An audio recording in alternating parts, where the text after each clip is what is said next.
Assalamualaikum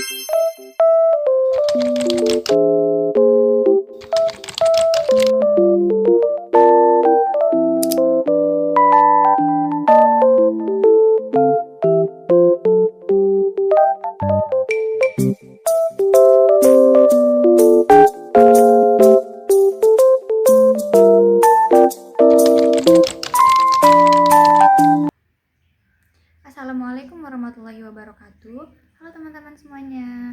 Izin memperkenalkan diri sebelumnya. Nama aku Anggun Dianavita dengan NIM PM 24370015. Jadi aku ini adalah salah satu mahasiswa dari Universitas Malahayati Bandar Lampung dari Fakultas Ilmu Kesehatan, program studi S1 Psikologi.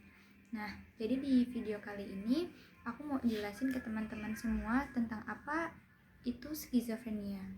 Jadi, skizofrenia itu adalah salah satu gangguan mental yang sangat kronis, yang mana yaitu ditandai oleh psikopatologi yang sangat berat, termasuk gangguan pada kognisi, emosi, persepsi, maupun perilaku. Nah, pada awalnya si skizo itu biasa terjadi sebelum umur 25 tahun dan dapat mempengaruhi semua kelas sosial maupun ekonomi.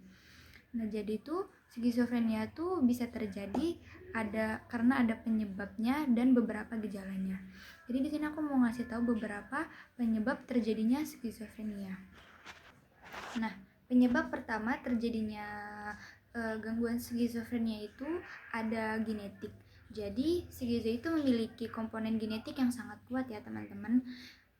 Resiko meningkat pada anggota keluarga biologis pertama itu sangat kuat. Contohnya ada saudara kandung maupun orang tua. Lalu penyebab yang kedua itu ada biokimia.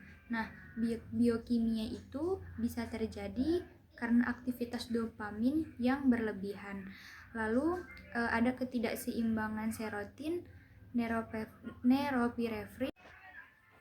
Nah, seterusnya ada gejala skizofrenia. Nah, gejala skizo itu dibagi menjadi 3 bagian. Yang pertama ada gejala positif, yang mana gejala positif itu biasanya tidak suatu hal yang tidak terjadi pada orang yang sehat. Contohnya seperti halusinasi dan delusi. Lalu yang kedua ada gejala negatif. Jadi gejala negatif itu kehilangan fungsi yang seharusnya ada. Contohnya seperti afek tumpul atau datar. Nah, afek tumpul atau datar itu apa sih? Dia itu tidak menunjukkan emosi meskipun dalam keadaan emosional. Jadi tidak bisa mengeluarkan emosinya dia walaupun dia sedang dalam keadaan yang sangat emosional. Lalu contoh yang keduanya ada alogia. Kemungkinan bicara atau pembicaraan yang terbatas. Jadi itu dia sebenarnya mampu berbicara, namun dia membatasi dirinya untuk itu. Lalu ada isolasi sosial atau penarikan sosial. Jadi itu dia lebih memilih untuk mengurung diri atau menjauhi sebuah interaksi sosial atau interaksi kepada masyarakat sekitarnya. Lalu gejala yang ketiga ada gejala kognitif, yaitu gangguan pada fungsi otak. Contohnya seperti gangguan memori kerja.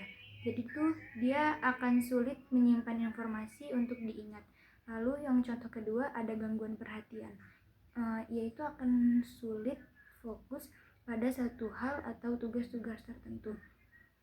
Lalu contoh yang ketiganya ada gangguan fungsi eksekutif, yaitu kesulitan dalam membuat sebuah keputusan dan merancang sesuatu.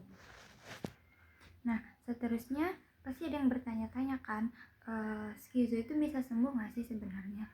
Nah, jadi itu sebenarnya skizofrenia itu tidak dapat dianggap sembuh total seperti halnya beberapa penyakit fisik, tetapi gejala-gejala itu dapat dikelola dengan baik sehingga pasien dapat hidup produktif dan bermakna.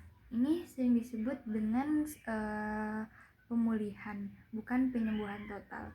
Nah, jadi itu pada beberapa kemungkinan skizo itu tidak bisa sembuh total. Jadi dia itu Pengobatannya bisa dilakukan dengan rutin melakukan terapi. Dia tidak rutin meminum obat.